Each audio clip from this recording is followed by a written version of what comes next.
quanta gente ci sta?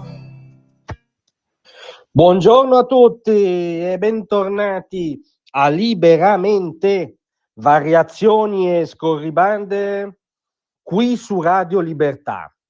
Allora oggi il consigliere del Quirinale Francesco Saverio Garofani ci regala un caso da manuale di toppa peggiore del buco, cioè ci dimostra come questi detti che si tramandano, diciamo, nella tradizione, anzitutto popolare, hanno un senso, corrispondono a degli atteggiamenti concreti. Andiamo con ordine. Oggi il consigliere del Quirinale sceglie di rispondere alla notizia data dalla Verità di Maurizio Belpietro in una conversazione ovviamente col Corriere della Sera, che è l'organo di riferimento dell'establishment, ma lo diciamo in questo caso in senso tecnico, cioè era probabilmente la scelta più intelligente e corretta dal punto di vista di Garofani.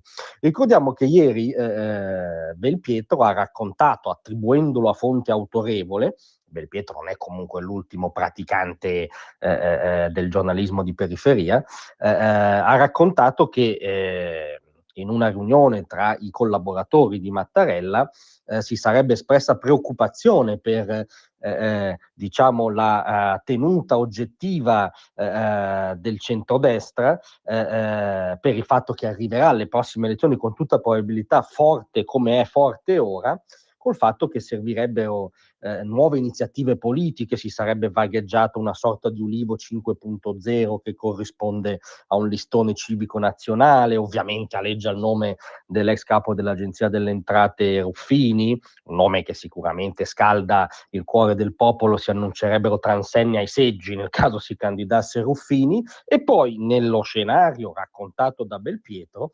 Francesco Saverio Garofani avrebbe espresso il parere secondo cui servirebbe, tutto questo potrebbe non bastare, servirebbe uno scossone provvidenziale per fermare il centrodestra e anche poi l'eventuale ipotetica romanzata ascesa di Meloni al Colle nel caso appunto il nuovo Parlamento che poi eleggerà il successore di Mattarella fosse ancora a maggioranza palesemente di centrodestra. Questo lo scenario raccontato da Belpietro. Noi ci aspettavamo che se Garofani doveva dare un segno di vita, diciamo, lo dava nel senso di una smentita radicale dell'accaduto. Cioè noi ci aspettavamo che il consigliere del Quirinale dicesse ma stiamo scherzando, è una follia, non è mai successo, figuratevi se io nel mio ruolo auspico scossoni provvidenziali contro la maggioranza di governo, la Presidente del Consiglio, il governo espressione del consenso popolare, sarei completamente fuori dal mio ruolo istituzionale e dal buon senso, diciamo, dell'alfabeto di una democrazia liberale. Cioè, se Garofani doveva uscire, ci aspettavamo questo. E invece Garofani, chiacchierando probabilmente col Corriere della Sera, nei fatti non smentisce nulla di quello che ha detto Belpietro.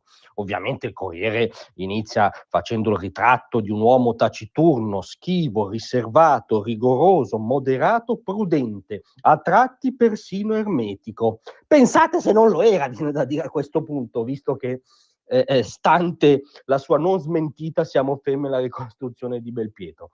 Comunque al Corriere Garofani si confesserebbe molto amareggiato per me e per i miei familiari, che ovviamente nessuno ha attaccato e sarebbe gravissimo se qualcuno li tirasse in ballo, ma non è accaduto. Ma quel che soprattutto fa male è l'impressione di essere stato utilizzato per attaccare il presidente. Quindi lui è stato utilizzato per attaccare il presidente. Come dire, svolazza amabilmente sopra l'elemento di contenuto. Ha detto quella frase, quelle frasi o no? Se le ha dette, non è che è lui che ha utilizzato, al massimo è lui che utilizza il suo ruolo per entrare scompostamente nel quadro politico, ma come dire, la smentita ad ora non figura e non figurerà neanche alla fine del pezzo.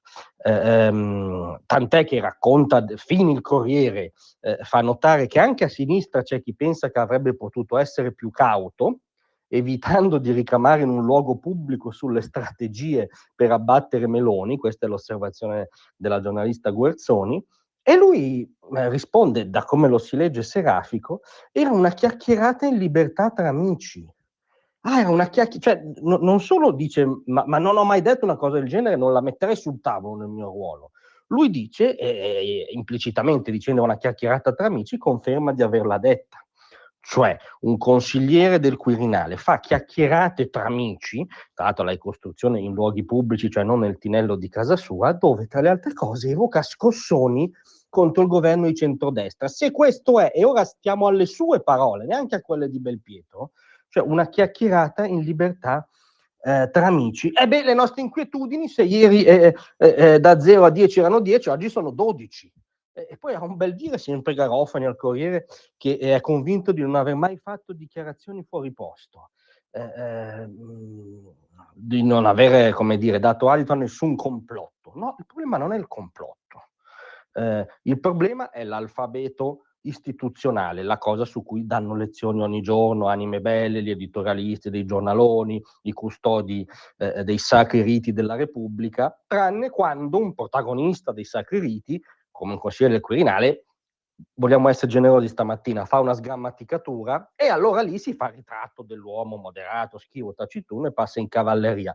No, scusate, se lo stesso Garofani dice che l'affermazione secondo cui servirebbe uno scossone provvidenziale contro il governo di centrodestra era una chiacchierata in libertà tra amici, ragazzi, qui siamo davvero alla toppa molto, molto, molto peggiore del buco.